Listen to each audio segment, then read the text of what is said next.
Il est 22h22 sur Europe 1, l'heure de retrouver l'interview écho. Emmanuel Dutheil, vous recevez ce soir le directeur général du groupe Clésia pour parler de la citoyenneté d'entreprise. Christian Schmitt de La Brélie, bonsoir.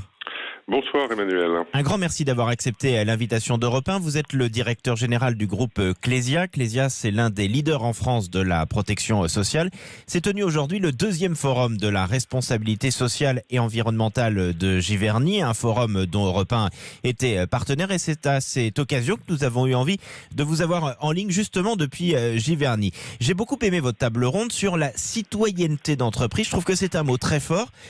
D'après vous, aujourd'hui, plus que jamais, une entreprise se doit d'être citoyenne, Christian Schmitt de La Brélie ?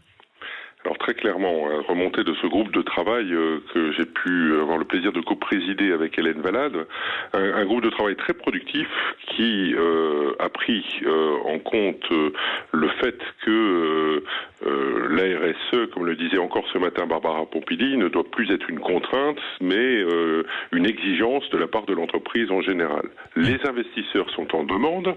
Vous voyez la naissance, beaucoup de fonds dit impact, et la crise sanitaire est accélérateur de sens, et on voit aussi une nouvelle génération qui place cette valeur et ce sens bien au-delà de la rémunération au niveau de nos plus jeunes actifs. Mais justement, qu'est-ce que vous entendez, vous, concrètement, derrière ce terme qui est extrêmement fort, de citoyenneté d'entreprise ?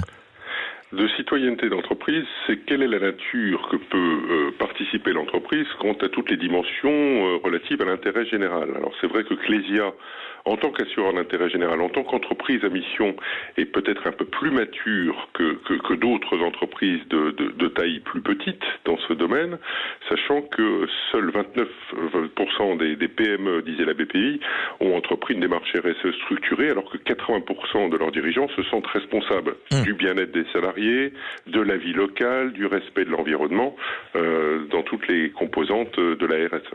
Vous le disiez, Clésia est une entreprise à mission. Est-ce que c'est pas cela aussi qui est peut-être le plus important, c'est qu'aujourd'hui, bien évidemment, qu'il faut faire attention aux salariés, mais surtout que ce que l'on fait au sein de l'entreprise doit avoir du sens. Et pour ça, c'est plus facile de définir si l'entreprise elle-même s'est fixée les priorités sociétales et environnementales qui sont les siennes.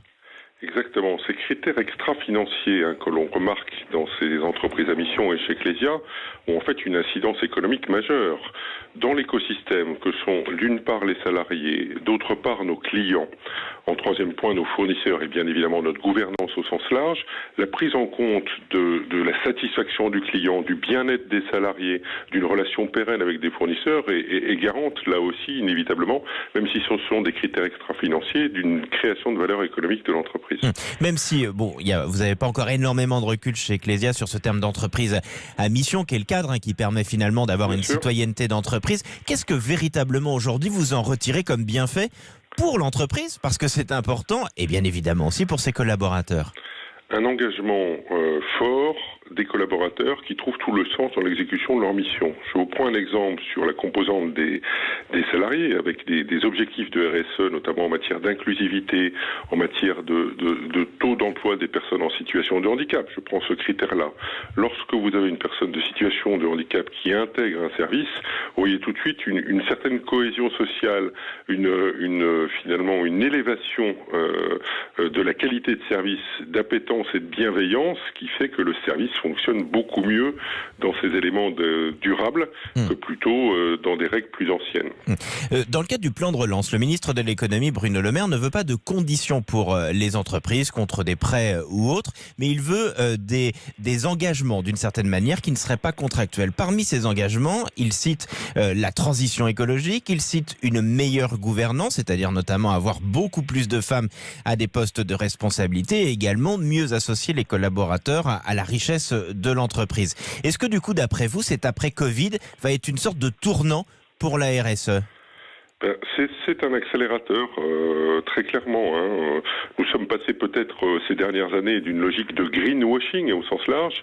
Et alors là, pour ceux qui ne connaîtraient pas encore le mot, c'est-à-dire toutes ces entreprises qui disaient faire des choses vertes et qui finalement ne faisaient strictement rien. C'est ça, et avec une logique, je reprends le terme anglo-saxon de purpose washing, sur lequel, finalement, je prends l'exemple de l'entreprise à mission, c'est la mise en place d'indicateurs et l'obligation de les suivre dans la durée et de rendre compte vis-à-vis de nos clients comme vis-à-vis de notre gouvernance de ces mêmes indicateurs. Donc ça reste quelque chose qui était peut-être plus de la communication il y a quelques années, et là qui devient un objectif qui se doit d'être atteint pour pouvoir engager un certain nombre de rémunérations, à la fois de l'actionnaire dans une société capitalistique ou pourquoi pas des salariés sur un certain nombre de thèmes de leurs variables. Vous, typiquement, chez Clésia, vous êtes d'accord pour indexer la rémunération des managers sur des engagements sociétaux et environnementaux ? Alors pour tout vous dire, nous avons mis en place cette année le fait que l'ensemble du comité exécutif du groupe, 50% de sa rémunération variable est indexée sur des critères de RSE. Donc par exemple, vous, votre rémunération dépend en partie de votre capacité à faire bouger votre entreprise sur ces thèmes.